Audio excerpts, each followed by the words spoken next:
मैं रामदरस प्रसाद जंगल सिकरी का रहने वाला हूं और यही सिविल कोर्ट गोरखपुर में मैं अधिवक्ता हूं। मान्यवर कल हम लोग जीडीए के उपाध्यक्ष महेंद्र सिंह तंवर से मिले और अपनी बातों को रखा कि माननीय मुख्यमंत्री जी से जो हमारी वार्ता हुई है उसी के अनुक्रम में उसका पालन किया जाए। और मैंने उनके सामने रखा कि माननीय सांसद रवि किशन जी और माननीय विधायक विपिन सिंह जी के नेतृत्व में जैसा माननीय मुख्यमंत्री जी ने निर्देशित किया है उसी क्रम में यहाँ सर्वे कराया जाए और जो भी पीड़ितों की समस्या है उसको सुना जाए और उसका निस्तारण किया जाए। और इसके साथ साथ हमारे मालिकाना हक के लिए भी प्रस्ताव शासन को भेजा जाए ताकि उस दिशा में कार्यक्रम हो सके, कार्रवाई हो सके और हमें हमारा मालिकाना हक प्राप्त हो सके। लेकिन उनके तेवर को देखकर हम लोग काफ़ी मर्माहत हुए। उन्होंने धमकी और प्रलोभन दोनों दिया। धमकी उन्होंने दिया कि अगर आप विकास के कार्यों में बाधा डालेंगे तो आपके खिलाफ कानूनी कार्रवाई की जाएगी। और प्रलोभन यह दिया कि अतुल सराफ का पाम पैराडाइज बना हुआ है, जो लोग का मकान बीच में आएगा उसमें शिफ्ट कर दिया जाएगा। तो मान्यवर यह उद्योगपतियों के साथ मिल करके और हम गरीबों को उजाड़ देना चाहते हैं। और उन्होंने ये भी कहा आप हमारे इतिहास के बारे में नोएडा विकास प्राधिकरण में जाकर पता कर लीजिएगा कि महेंद्र सिंह तंवर का इतिहास क्या रहा है। तो हम लोग उनकी बातों से काफ़ी मर्माहत है श्रीमान, और हम सरकार से मांग करते हैं कि महेंद्र सिंह तंवर के खिलाफ कार्यवाही किया जाए और जो हमसे मुख्यमंत्री जी से वार्ता हुई थी हमारी उसका पालन किया जाए और पीड़ित के बात को सुना जाए और कानूनी रूप से कागजी कार्रवाई करके हमारा मालिकाना हक को भी प्राप्त किए ताकि हम मालिकाना हक प्राप्त करें। इसके संबंध में मैंने उन्हें बताया था कि नगर नियोजन एवं विकास अधिनियम 1973 में क्षेत्रीय विकास योजना के संबंध में संशोधन का प्रस्ताव है और आप इस प्रस्ताव को आगे बढ़ाइए ताकि शासन उस दिशा में सही ढंग से काम कर सके और हमें मालिकाना हक प्राप्त हो सके। मेरा नाम पूनम सिंह है, मैं खोराबार की ही रहने वाली हूँ। कल हम लोग महेंद्र सिंह तंवर उपाध्यक्ष जी से हम लोग मिलने गए थे। हम लोगों को देख के तंवर सिंह का तो तेवर ही बदल गया, क्योंकि वो अपनी बातें हमें इतना प्रभावी ढंग से रख रहे थे कि हम अपनी बातों को वहाँ पे रख ही नहीं पा रहे थे। क्योंकि उन्होंने जब ज़मीन की बात हुई तो उन्होंने ज़मीन वालों को बोल दिया कि हम अभी मकान पे बात कर रहे हैं, और जब मकान की बात हुई तो उन्होंने बोला कि मकान का मानचित्र मैं तीसरे फेज पे रखा हूँ। फर्स्ट पेज पे वो बाउंड्री वाल तोड़ते हैं और टीन शीट तोड़ते हैं और दूसरे फेज में उसको वो कवर करते हैं और तीसरे फेज पे वो मकानों के बारे में सोचते हैं। जब हमने अध्यक्ष महोदय से पूछा कि सर आप हमारे मकानों का मानचित्र पास कीजिए, तो उन्होंने बोला कि उस पर मैं बाद में बात करूंगा, पहले बाउंड्री तोड़ूंगा, टीन शीट तोड़ूंगा, उसके बाद मैं उस पर बात करूंगा। और उन्होंने ये भी बोला कि मैं 150 प्लॉट वो पाल्म पैराडाइज में बुक किया हुआ है।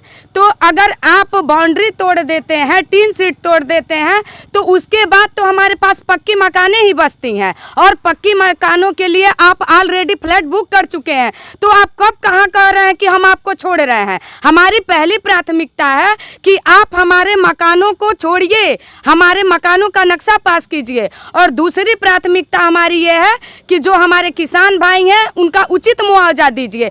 जब माननीय मुख्यमंत्री जी ने खुले तौर पे आश्वासन दे दिया कि जो जनता है, जो किसान है, उनका आज के सर्किल रेट से आप मुआवजा दीजिए, और जो भी पक्की मकाने हैं चाहे टीन शीट मकाने हैं, जब उन्हें कोई आरोप नहीं है, वो जब चाह रहे हैं कि हमारी जनता जहां है वहीं बसी रहे, तो माननीय महेंद्र सिंह तंवर जी को इस बात का दुख क्यों है?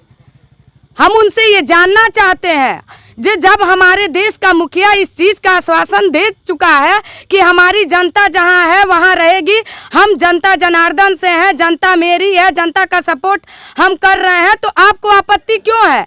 आप हमारे मकानों का नक्शा पास कीजिए, हमारे जो किसान भाई हैं उनको उचित मुआवजा दीजिए। उसके बाद तीसरे फेज में आता है कि आप बुलडोजर लेके आइए, चाहे आप कुछ भी काम कीजिए, लेकिन जब तक हमारे मकानों का आप उचित सलूशन नहीं करेंगे और जो किसान भाई हैं उनका उचित मुआवजा नहीं देंगे तब तक हम एक ईंट नहीं रखने देंगे आपको।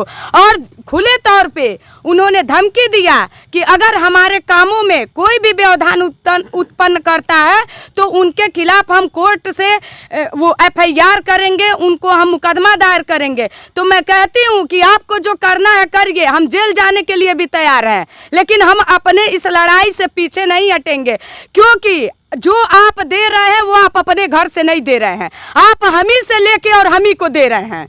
और इसका मैं पूर्ण रूप से विरोध करती हूँ, चाहे मेरा घर उजड़ जाए, चाहे मेरा कुछ भी उजड़ जाए, लेकिन मैं पीछे नहीं हटूंगी।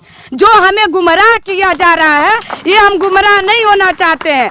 मैं पहले भी कही थी कि हमारी जनता आज भी यही है और कल भी वही रहेगी। अगर आप हमारे शर्तों को मानते हैं तो हम आपसे आपसी सहमति से तब भी बात करने की बात कहे हैं और आज भी बात करने के लिए कह रहे हैं।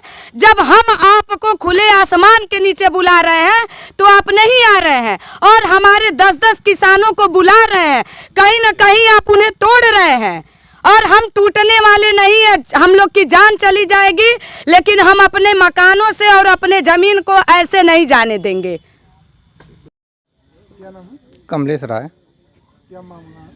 मामला सर है, हम लोग को माननीय मुख्यमंत्री जी बुलाए NXC भवन में, और बुलाकर और जिले के सब पदाधिकारी बड़े अधिकारी के साथ बैठक किए।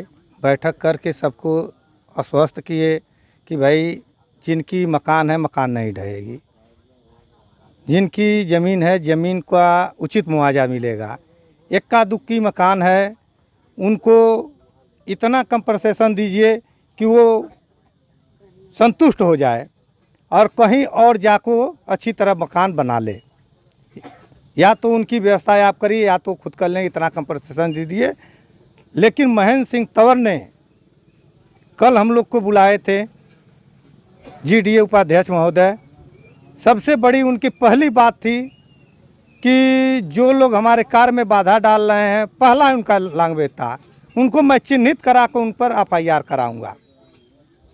पहला उनका ही था। दूसरा था कि मकान हम लोग कहे, हम लोग का कहना था कि अपना लेआउट हम लोग को यदि करिए कि मकान हमारा किधर से किधर कहाँ पर छोड़ दिए आपने। तो कहे कि मकान मेरा तीसरा फेज है। फर्स्ट फेज ये है कि पहले हम बाउंड्री डालेंगे, टीन शीट डालेंगे, तीसरा फेज में आपको बताएंगे हम आपके मकान को क्या करना है। इस बात को कहते हुए मुआवजा की बात हमने कहा कि मानवर मुआवजा क्या कहे, मुआवजा के लिए भूल जाइए, मुआवजा जो है वही रहेगा। उस बात को हमने कहा मुख्यमंत्री जी के कहने को या क्या मतलब रह गया। कहे कुछ नहीं, उस बात पर कहना आपको अलग से मैं बुलाऊंगा। उनकी बातें थी। और सीधे धमकी देने की बात यह है कि FIR कराऊंगा चिन्हित करके। बाहर के लोग आप हैं और इनकी बाहर से आते हैं, उपद्रवी हैं, ये हैं वो हैं, बहुत सारे चीज़ें ने कहा। हम लोग उनके बात को सुनकर फिर हमारी लगा कि ये महेंद्र सिंह तंवर ने हमारी बात तो हमारे मुख्यमंत्री की बातों को रखकर अपने ताक पर रख दिए ये, और फिर अपनी वाली वो पहले वाली ही रवैये में लग रहा था कि हम लोग उनके कितने बड़े दुश्मन हैं। मैं चाहता हूं माननीय मुख्यमंत्री जी इनसे फिर से संज्ञान लें इस बात को। ठीक है। आपको आपके चैनल को बहुत बहुत धन्यवाद कि आप हमारी पीड़ा को जान करके और आप संयोग से यहाँ पर आ गए, ये धन्यवाद है। आपको मैं अवगत कराना चाहता हूँ कि 15 तारीख दिन रविवार को मुख्यमंत्री महोदय से शनिवार को मुख्यमंत्री महोदय से ये मुलाकात हुई, माध्यम हमारे विधायक विपिन सिंह के और सांसद रवि किशन से। उन्होंने हमारी बात को मुख्यमंत्री तक पहुंचाया, हमारे कष्ट पीड़ा को। हमने लगभग, हमको अंदाज़ है कि 40 मिनट के लगभग उनकी हमारी वार्ता हुई। उन्होंने, मुख्यमंत्री महोदय ने हर पीड़ा को हमारी जो हम तो कहबे किए, लेकिन हमारी पीड़ा को उन्होंने स्वयं कमिश्नर महोदय थे और जिलाधिकारी महोदय थे और ये विकास प्राधिकरण के उपाध्यक्ष महोदय थे, सचिव महोदय थे और सांसद महोदय, विधायक महोदय, और भी लोग यहाँ मौजूद थे, उन्होंने इतना स्पष्ट सुंदर शब्दों में कहा कि मुख्यमंत्री महोदय ने कि जिसकी जहाँ मकान है वहाँ सुरक्षित रहेगी, रह गई कोई विकास में कोई बीच में बाधा पड़ रही है, एक मकान वैसे पड़ी हुई है, तो उसको मकान बनवा करके उसको दिया जाए या इतनी मुआवजा दे दी जाए कि उसको किसी प्रकार का कोई कष्ट न हो।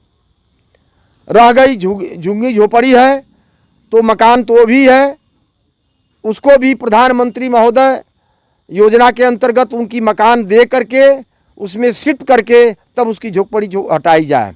जितने लोग थे जंगल शिकारी खोराबार के, इस बात को देख करके सब लोग इतना हर्षित हुए।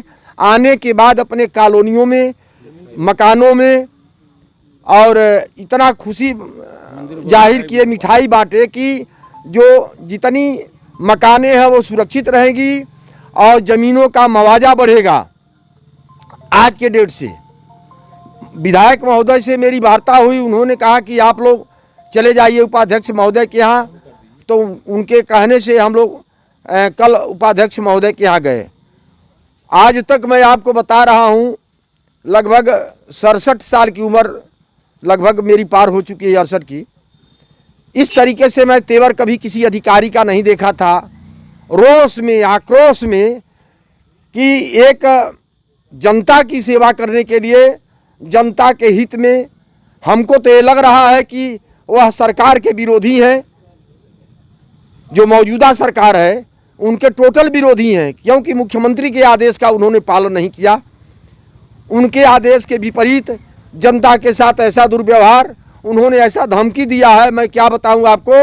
उन्होंने कहा कि आप लोग मेरे किसी कार्य में बाधा डालेंगे, हम दीवार गिरावें या टीना गिरावें या मकान गिरावें, यदि आप लोग बाधा डालेंगे तो आपके खिलाफ मुकदमा कायम कराएंगे चिन्हित करके। इस तरीके से धमकी दिए हैं कि लोग आने के बाद कोई भी आदमी अपने यहाँ भोजन नहीं किया। आप सोचिए कि कोई ऐसा परिवार नहीं है जिसमें 5, 6, 7 के लोग नहीं रहते हैं। और वह आने के बाद वहाँ से जितने लोग आए हैं लगभग 50 के 52-53 के लगभग रहे हैं, सबने अपनी पीड़ा को दिल में रखा है।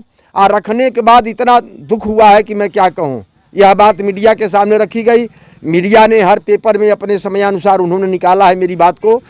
जो भी मीडिया हो उनको धन्यवाद है, पेपर धन्यवाद है। अब मैं आपसे कहता हूं कि इस पीड़ा को, मेरी पीड़ा को मुख्यमंत्री महोदय तक पहुंचावें। भाजपा के पक्के विरोधी हैं तंवर साहब, मैं चाहूँगा कि ऐसे अधिकारी को गोरखपुर से हटा दिया जाए। हटा देंगे, गोरखपुर का सुंदर विकास होगा। जनता चाहती भी है कि उनका विकास हो, गोरखपुर का विकास हो। लेकिन ऐसे अधिकारी जो इस सरकार का विरोध कर रहे हैं, मुख्यमंत्री के आदेश का पालन नहीं कर रहे हैं, उनके तार कर दे रहे हैं, ये बहुत दुख की बात है। जितने लोग हैं बहुत इससे आहत हैं। आपके चैनल को धन्यवाद। थे महेंद्र सिंह तंवर जी के पास, वो साफ कह रहे हैं कि हम 1 इंच ज़मीन आप लोगों का छोड़ेंगे नहीं। वो साफ सीधे ऐसे ही कह रहे हैं। और माननीय मुख्यमंत्री जी बोले थे कि किसी का भी मकान तोड़ा नहीं जाएगा। और ये बताइए, माननीय मुख्यमंत्री जी का जो बात है उनका उल्लंघन वो कर रहे हैं और साफ वो कर रहे हैं कि किसी का भी मकान 1 इंच हम छोड़ेंगे नहीं।